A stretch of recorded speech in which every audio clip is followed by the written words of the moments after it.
let's start off by asking Mr. R.S. Sharma about, the pandemic and countering it. And R.S. Sharma, do you think the pandemic has really changed the way we think about health and the role of science and technology in improving access to health? The Cohen platform, for example, has been such an achievement in tracking vaccinations. Yeah, absolutely. I agree with you that the pandemic had changed the way we look at not only health part, but everything else. For example, the virtual meetings, which are now a norm rather than the exception, have really been accepted, and it has become a norm now. Similarly, the health behavior also, people are doing teleconsultations in much more numbers. People are doing video consultations with the doctors, calling video calls and showing their symptoms and stuff like that. So I think the whole digital has got a push. I mean, pandemic has been a disaster, but at the same time there is a silver lining. This is for Mr. Gaurav Gupta. Can you tell us something about Precision Health Platform and the role that it played in helping Bengaluru fight the COVID? Hello, I'm sorry, I did not get your question, sir. I'm just saying that, can you tell us something about the role played by Precision Health Platform in Bengaluru to fight the pandemic? Well, Bangalore is a city which is a science and technology city, and there are a lot of migrant population, high tech population that is working here, and we have been working with various platforms to make all our programs reach out to the community. We have been actively working with the corporates. We have been working with the resident welfare associations. We have been working with the apartment associations, NGOs, and others to reach out to them and to emphasize on how prevention is very important when we are talking about COVID. So our objective is to see that nobody gets the infection, and so therefore and everybody is healthy. And to that end, we have been interacting with them, customizing our programs so as to reach out to the community and making them work. Thank you so much. Yeah. Gargi Rawat here, and it's fascinating how technology is being used by all of you in the administration to counter disease and promote public health. If you could tell us what other kinds of health surveillance is the Bangalore Municipal Corporation working on? Yes, we have been very actively working on health surveillance, COVID surveillance. Our objective is to see that we are able to pick up the trends very, very early. To that end, we have been taking up active monitoring of the cases as they come along. Hospitalizations in real time, both in the public and the private sector.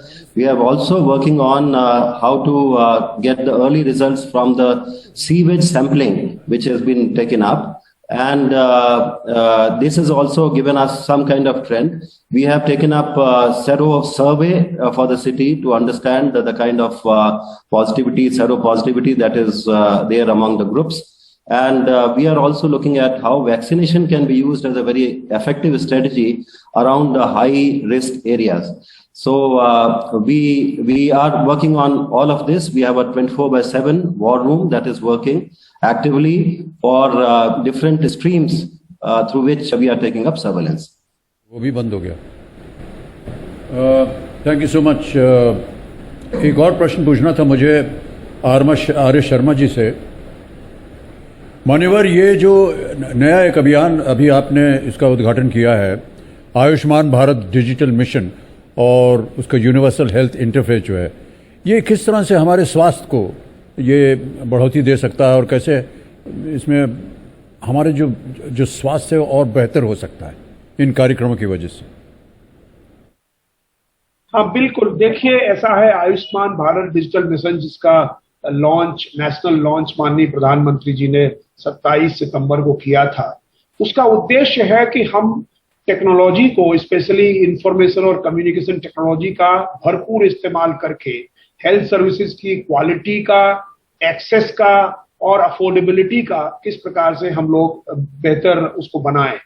तो ये मान के चलिए कि सुदूर जो areas हैं हमारे, वहां पर कनेक्टिविटी हमारी पहुंच गई है, तो वहां के लोग टेली कंसल्टेशन के माध्यम से डॉक्टर्स को कंसल्ट कर सकते हैं, अपने डिजिटल रिकॉर्ड्स शेयर कर सकते हैं, डिजिटल प्रेस्क्रिप्शन प्राप्त कर सकते हैं और दवाई खरीद सकते हैं। तो एक प्रकार से पूरा जो हेल्थ का इंटरेक्शन है, हॉस्पिटलाइजेशन को छोड़कर बाकी इंटरेक्शन में इस चीज की मदद हो सकती है। और उसके लिए हम लोग हेल्थ आइडेंटिटी प्लस एक सुविधा जिसमें कि उनके सारे मेडिकल रिकॉर्ड्स, चाहे वो उनके अपने पास हो या चाहे हॉस्पिटल्स में हो, उनको हम उस हेल्थ आईडी से लिंक कर सकते हैं, जिससे कि किसी भी व्यक्ति का एक लॉन्गिट्यूडनल रिकॉर्ड, उसका एक इतिहास बन सके हेल्थ का, जिससे कि वो किसी भी डॉक्टर के पास जाए या टेली कंसल्टेशन करे तो उसका वो लाभ उठा सकता है और उसको शेयर कर सकता है अपने अधिकार से। उसको शेयर करने का अधिकार स्वयं पेशेंट के पास ही होगा। जी डॉक्टर शर्मा, एक सवाल मैं आपसे पूछना चाहता था। अभी कुछ दिन पहले एनडीटीवी पर एक इंटरव्यू में आपने हेल्थ आईडी के बारे में बड़ा विस्तार से उल्लेख किया और बताया कि ये लोगों का एक रिकॉर्ड बन जाएगा, तो ताकि डॉक्टर को बार बार पेशेंट से ये ना पूछना पड़े कि आपकी हिस्ट्री बताइए, आपके परिवार में डायबिटीज है नहीं। वो पूरा बच्चन साहब, ये बड़ी सही मुहिम है सरकार की। मैं ऐसा मान रहा हूँ कि एक नया कार्ड भी निकल रहा है जो हेल्थ आईडी कार्ड। जी वही, उसके ऊपर जो QR कोड है, हाँ, उसमें आपकी पूरी इतिहास, आपका जीवन पूरा आपका हेल्थ से रिलेटेड जो है जितना भी है वो सब उसमें। मैंने शर्मा जी से ये सवाल पूछा, कुछ लोग आपत्ति कर दे तो कि मेरे स्वास्थ्य के बारे में इतनी जानकारी सरकार को क्यों, तो उन्होंने तुरंत बोला कि अनिवार्य नहीं, लेकिन अगर आप सरकारी लाभ लेना चाहते हैं तब आपको ये करना जरूरी। पर ये मुहिम बड़ी अच्छी है, तकनीक से सारा डेटा को जोड़ना, ये एक बड़ी जबरदस्त मुहिम है और गांव देहात में उनका ये कहना है कि ये बड़ा कारगर सिद्ध होगा अगर ये। और दुर्भाग्यवश अगर कोई दुर्घटना हो जाए मान लीजिए, तो अगर ये आपके पास है तो तुरंत पता चल जाता है इलाज के लिए। बिल्कुल, ब्लड ग्रुप से लेके आपकी पूरी हिस्ट्री सब कुछ पता चल जाएगा, जो कि उपचार में आपको मदद मिलेगी। लेकिन डॉक्टर शर्मा, मैं आपसे ये जानना चाहता हूं, इसी तरीके की कोई 3-4 तकनीक से जुड़ी हुई टेक्नोलॉजी ड्रिवन हेल्थ इंटरवेंशंस, इनके बारे में आप अगर हमें बताएं ताकि लोग लाभ ले सकें। देखिए, 2-3 चीजें मैं शेयर करना चाहता हूं। पहला बात तो ये है कि डायग्नोस्टिक्स में जो आर्टिफिशियल इंटेलिजेंस है और मशीन लर्निंग है, उसका बड़ा महत्व है आज के दिन में। आप ये देखिए कि कोई एक्सरे है, हो सकता है कि डॉक्टर्स उस एक्सरे को उतना अच्छे से एग्जामिन न कर सके, लेकिन आजकल जो आर्टिफिशियल इंटेलिजेंस और मशीन लर्निंग की टेक्निक्स आ गई हैं, जिसमें कि बहुत सारे डेटा के आधार पर मशीन प्रेडिक्ट करती है, तो मशीन कैन बिकम एक हेल्प बन सकती है डॉक्टर्स के लिए, उनको बेहतर डायग्नोस्टिक कैपेबिलिटीज देने के लिए, एक प्रकार से उसको एनालिसिस की। पहली बात। दूसरी बात, टेली कम्युनिकेशन, जो टेली मेडिसिन है, तो टेली कम्युनिकेशन के माध्यम से डॉक्टर से हम संपर्क कर सकते हैं। और तीसरी बात, हिंदुस्तान में हम लोगों ने ऐसे डिजिटल आर्टिफैक्ट्स डेवलप किए हैं जो बिल्कुल इस प्रोसेस को हार्मोनाइज कर देते हैं। जैसे कि आपने डिजिटल आइडेंटिटी है, उससे आप स्पष्ट कर सकते हैं कि आप सचमुच में एक जेन्युइन पेशेंट हैं और दूसरी तरफ आप एक जेन्युइन डॉक्टर हैं, जिससे कि एक प्रकार से ट्रस्ट और कॉन्फिडेंस बिल्ड होता है। उसी प्रकार से डिजिटल सिग्नेचर का जो ई साइन की जो टेक्नोलॉजी हम लोगों ने डेवलप की है, उसके माध्यम से आप रिमोटली डिजिटली साइन कर सकते हैं और डॉक्यूमेंट्स को शेयर कर सकते हैं।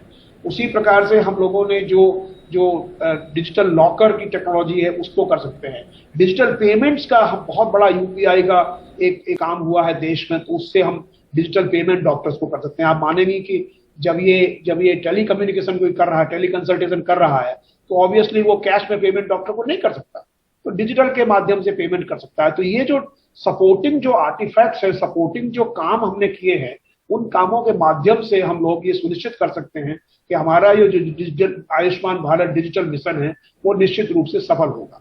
करना यही है कि प्रत्येक अस्पतालों को, डॉक्टर्स को जो हेल्थ रिकॉर्ड के डिजिटाइजेशन का जो काम है, उसको एक्सीलरेट करना पड़ेगा, जिससे कि वो रिकॉर्ड जो है मशीन रीडेबल, शेयरेबल, इस प्रकार के रिकॉर्ड्स प्रोड्यूस हो सके। और मुझे लगता है कि हमारे देश में इस प्रकार का एनवायरनमेंट मौजूद है। विशेषकर कोरोना के बाद उत्पन्न हुई परिस्थितियों में ये संभव है कि हम लोग अपने सारे डिजिटल प्रोसेस को बड़ा पुश इस दौरान हुआ है, और उसी पुश को हमें आगे ले जा करके इसको लीवरेज करना है, इस कठिनाई को हमको अपॉर्चुनिटी के रूप में इस्तेमाल करना है। Thank you so much, Dr. R.S. Sharma, for joining us.